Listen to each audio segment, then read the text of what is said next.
السلام علیکم ورحمۃ اللہ وبرکاتہ۔ Muhammad Yusuf Khan, forward degree college, Urdu lecturer. آج ہم اردو لازمی کے حصہ نظم کے حوالے سے بات کریں گے۔ پہلے نظم کی میننگ کو سمجھنا ضروری ہے۔ نظم کا مطلب ترتیب دیا گیا۔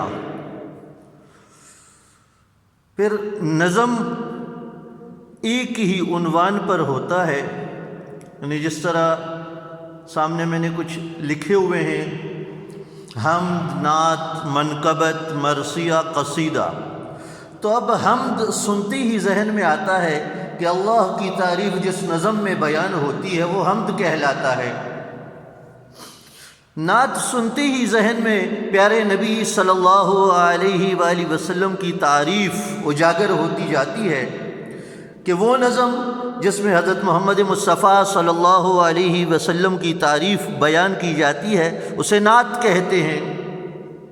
جس میں آپ صلی اللہ علیہ وسلم کے معجزات بیان کیے جاتے ہیں اس کو نعت کہتے ہیں۔ منقبت وہ نظم جس میں صحابہ کرام کے مناقب بیان کی جائے، صحابہ کرام کی تعریف کی جائے، اس کو منقبت کہتے ہیں۔ جس میں بزرگان دین اولیاء کی تعریف کی جاتی ہے منقبت کہلاتی ہے۔ مرثیہ اس نظم کو کہتے ہیں جس میں کسی شہید کی بہادری کے بارے میں، ان کی شجاعت کے بارے میں بتایا جاتا ہے۔ جس طرح یعنی واقعہ کربلا، حضرت حسین رضی اللہ تعالیٰ عنہ کی بہادری اور اہل بیت، اور جو 72 اہل بیت تھے ان کو وہاں پہ شہید کیا گیا، لیکن انہوں نے حق کی خاطر یعنی وہ پیچھے نہیں ہٹے، دین کی خاطر اپنی یعنی جانوں کے نذرانے پیش کر دیے، اور تا قیامت ان کا نام زندہ رہے گا۔ تو مرثیہ وہ نظم جس میں کسی شہید کی تعریف بیان کی جاتی ہے۔ قصیدہ یہ قصد سے ہے، قصد یعنی جان بوجھ کر ایک عمل کرنا۔ کسی بادشاہ کی تعریف میں یا کسی بڑے آدمی کی تعریف میں جو نظم لکھی جاتی ہے اسے قصیدہ کہتے ہیں۔ تو اس سے یہ ظاہر ہوتا ہے کہ نظم اس کا عنوان ایک ہی ہوتا ہے۔ شروع سے لے کر آخر تک جتنے بھی اشعار نظم میں ہوتے ہیں وہ ایک ہی کڑی ہوتی ہے اور ایک ہی لڑی ہوتی ہے، اور اس میں کوئی تضاد نہیں ہوتا، ایک ہی بات پر ساری نظم مشتمل ہوتی ہے۔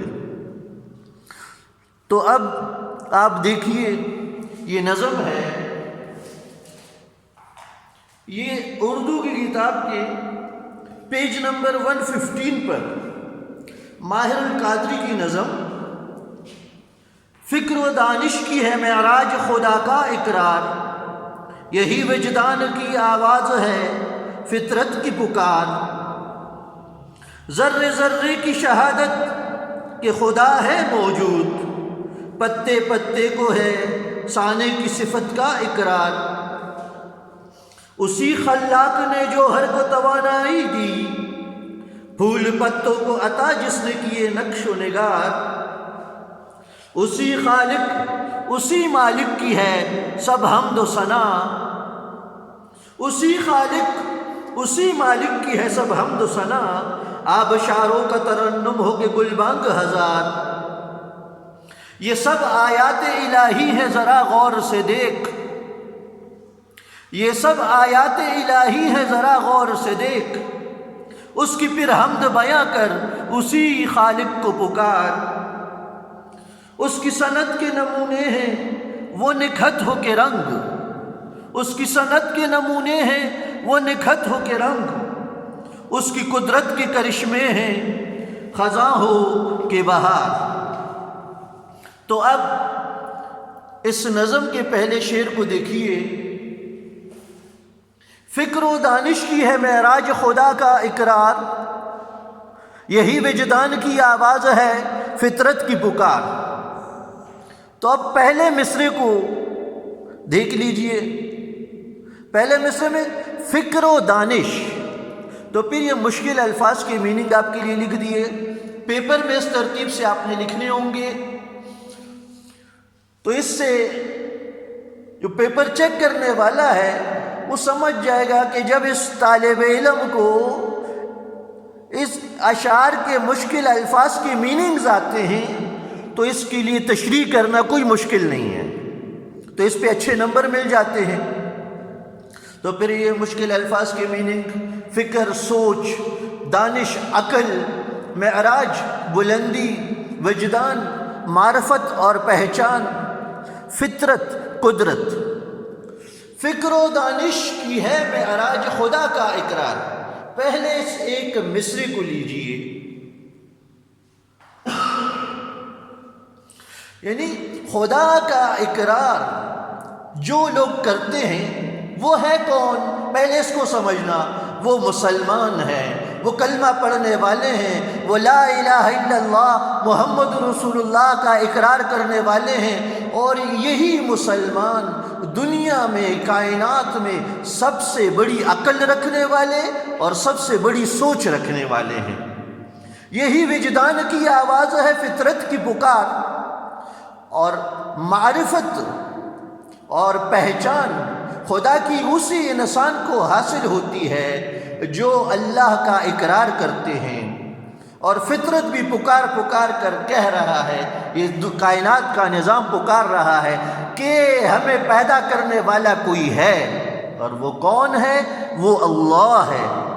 اب تشریح کی طرف آ جاتے ہیں، تو حوالہ شاعر دینا، شاعر کا نام لکھنا، اور پھر نظم، شاعر ماہر القادری نظم حمد۔ اس کے مارکس کی ترتیب اس طرح ہوتی ہے 2 + 8 = 10۔ تو 2 مارکس شاعر کے نام اور نظم اس کا جو یعنی عنوان ہے وہ لکھنا، تو 2 مارکس اس کے ہو جاتے ہیں، اور 8 مارکس تشریح کے ہوتے ہیں۔ اب تشریح کو دیکھیے، مختصر آپ کو تھوڑی سی کر دی، ریٹن فارم میں بھی آپ کے لیے لکھ لیا تو آپ اسٹوڈنٹس کو سہولت رہے۔ شاعر ماہر القادری اس شعر میں اللہ رب العزت کی تعریف کرتے ہوئے فرماتے ہیں کہ ساری کائنات میں فکر و دانش اور عقل و سوچ کی معراج تک پہنچنے والے صرف وہی انسان ہیں جو اللہ کا اقرار کرتے ہیں۔ معراج انتہائی بلندی کو کہتے ہیں، تو انتہائی بلندی ایمان کی سطح ان کی بلند ہے، اور وہی دنیا میں عقل والے ہیں، سمجھ والے ہیں، دانش مند ہیں، جو اللہ کا اقرار کرتے ہیں، جو اللہ کو ایک مانتے ہیں، جو اللہ کے وحدہ لا شریک لہ پر یعنی اس پر یقین رکھتے ہیں، جو ایمانیات پر یقین رکھتے ہیں، اور قدرت کا نظام پکار پکار کر ساری دنیا کے انسانوں کو چیلنج دے رہا ہے کہ یہ زمین، آسمان، سورج، چاند، ستاروں کا نظام، دن اور رات کا مقررہ وقت پر آنا، موسموں کا بدلنا، اللہ کے وحدہ لا شریک ہونے کی واضح نشانیاں ہیں۔